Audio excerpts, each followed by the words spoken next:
Hello, this is Lab 5, Pulmonary Function. The main thing we're going to do today is focus on a assessment technique known as spirometry that is used to assess lung function.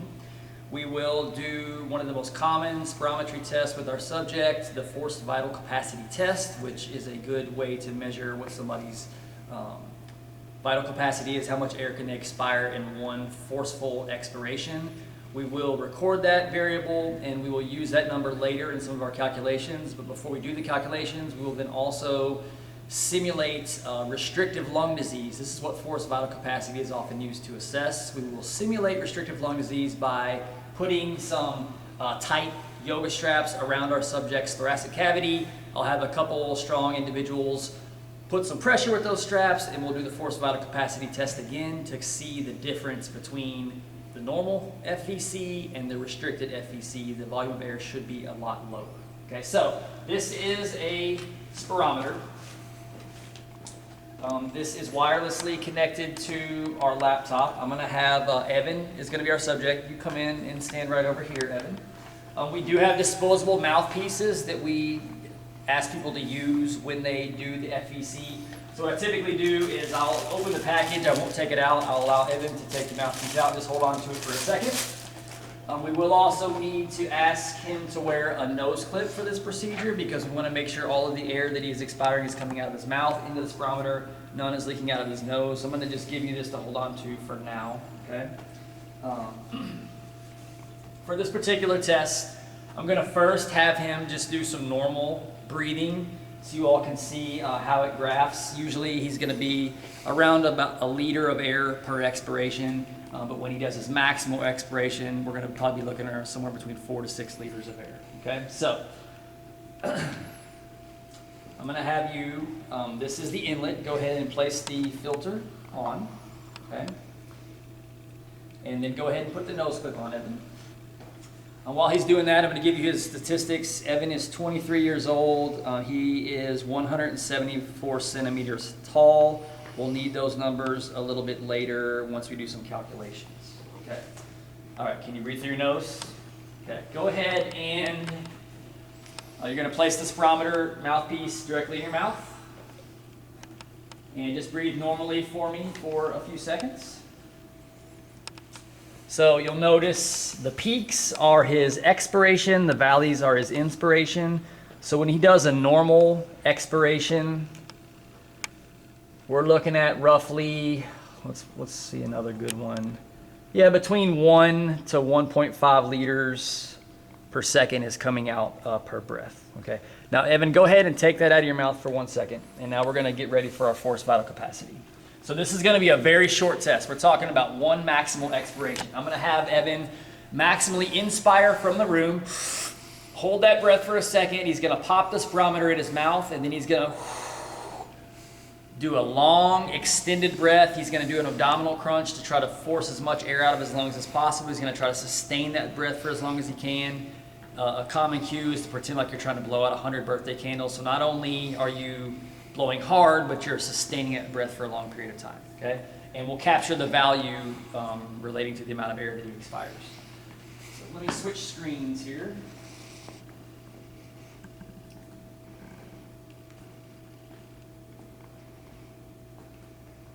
All right, now we might try this a couple times, depending upon if we catch it on the first couple. The system was a little sensitive, and sometimes it doesn't respond well. So let's go ahead, and whenever you're ready, Evan, inspire from the room, and then give me a maximal expiration.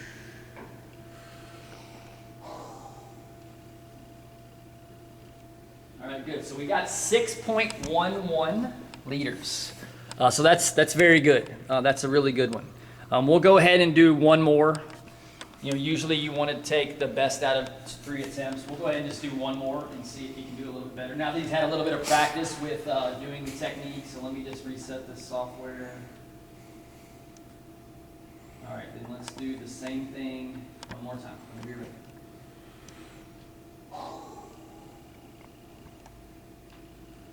right, you got 6.52. Good. Go ahead and take that off, and I'll take this from you for a second. Actually, leave that on for me. Yeah, we'll just rest.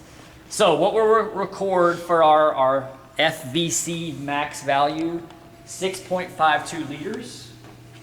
So I'm going to go ahead and jot that down. You're going to put that right at the top of your page. Okay, now just as a demonstration, we're going to simulate restrictive lung disease to see that if Evan had a restriction, how much smaller would the volume of air be that he could expire. So, Evan, I'm going to have you face here, kind of just hold the nose up for a second, see if your arms up for me. So I'm going to place 2 straps basically around his the lower part of his rib cage.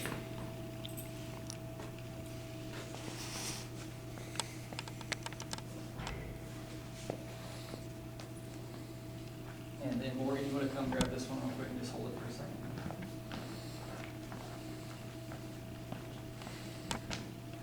So in the lecture, we talk about some common restrictive lung diseases, things like pulmonary fibrosis, kyphoscoliosis. With those diseases, people will have a hard time fully expanding their lungs. If they cannot fully expand and inhale a lot of air, they'll have a hard time expiring a lot of air as well. So what we're trying to do is simulate a restriction by applying pressure here. Evan is not going to be able to bring in as much air into his lungs, which will then result in less air coming out. All right, so do me a favor, hold that for 1 second. So let's actually, Mitch, I do need you actually.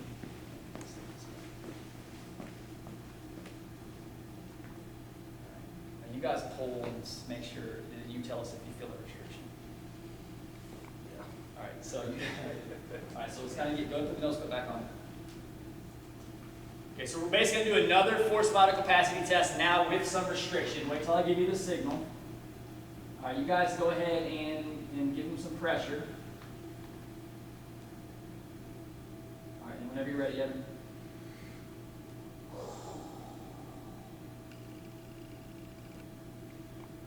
All right, rest. Good job. Now, this demonstration was not exactly as planned. His value is actually very similar to his unrestricted value, which I guess we could say speaks to his good lung capacity. Typically what we see is about 1 liter or 2 lower volume with the restriction versus the normal. In Evan's case, it was about the same. Okay, but again, this was more of a demonstration. What I need you all to do is just record that first value, which we said was 6.52 liters per minute. So we're going to walk over to the board and do some of the math now for the rest of the lab. You guys can put that stuff away.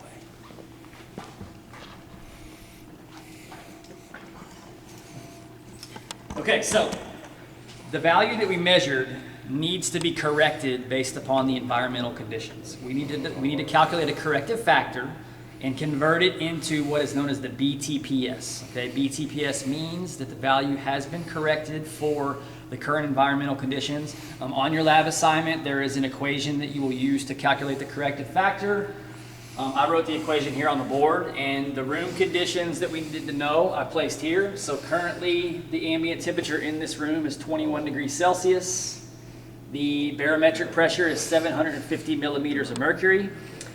We then use the chart on your lab to determine the partial pressure of water at this temperature. So at 21 degrees Celsius, the vapor pressure is 19. So we put that there. Okay, so then we're going to plug in these numbers into the equation in the appropriate spot.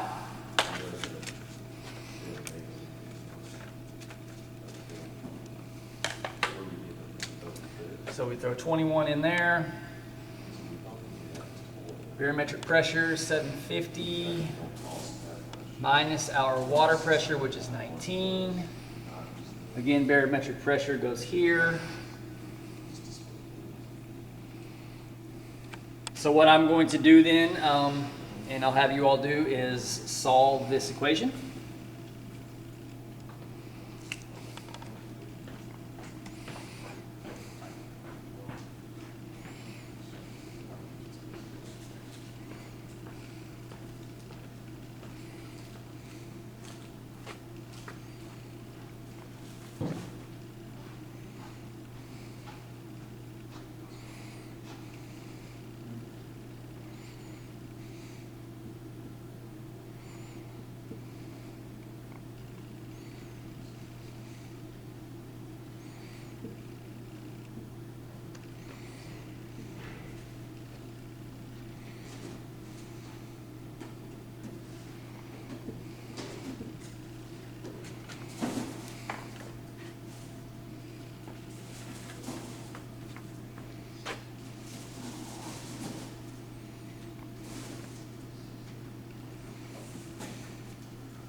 Sorry, I just made a slight error in setting this up. Let me sort of redo this.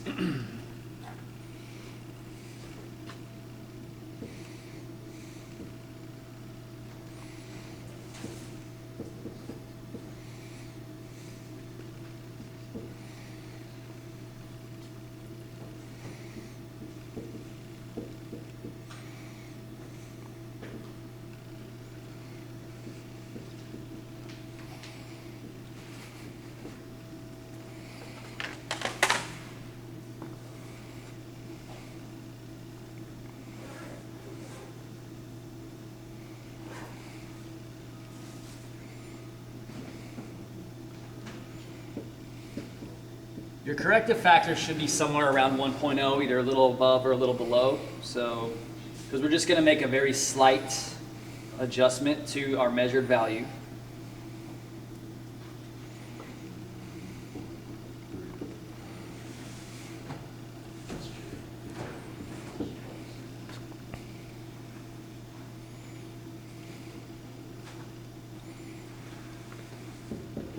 Multiply these two together, and that's going to give me 1.09. So our corrective factor, BTPS corrective factor, is 1.09. So you'll jot that down in the lab.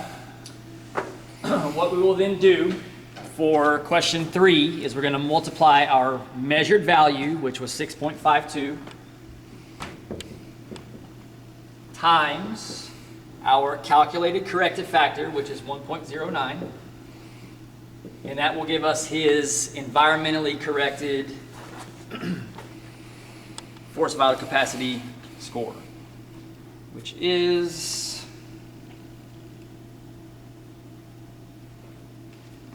7.11, and this is going to be in the BTPS units. Okay. So what we want to then do for our last step is we want to see what his percent lung function is. Okay, so we're going to take his corrected score and compare it to the average score based upon his demographics. So I have charts that we would use in class. So if you just kind of zoom in on this chart, Evan is a Caucasian male, so we're going to use this chart here. His age is 21 and his height was 174, so he is going to fit right into here. So his predicted force vital capacity score is 5.21, okay?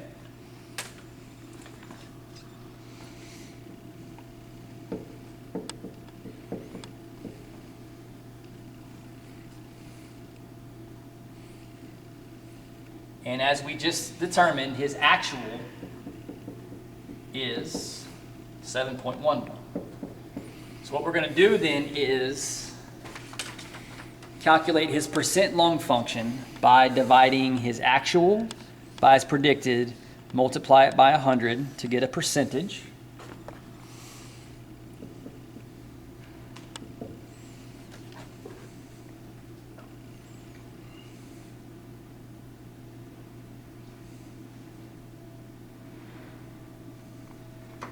And what we learn is his lung function is at 136%.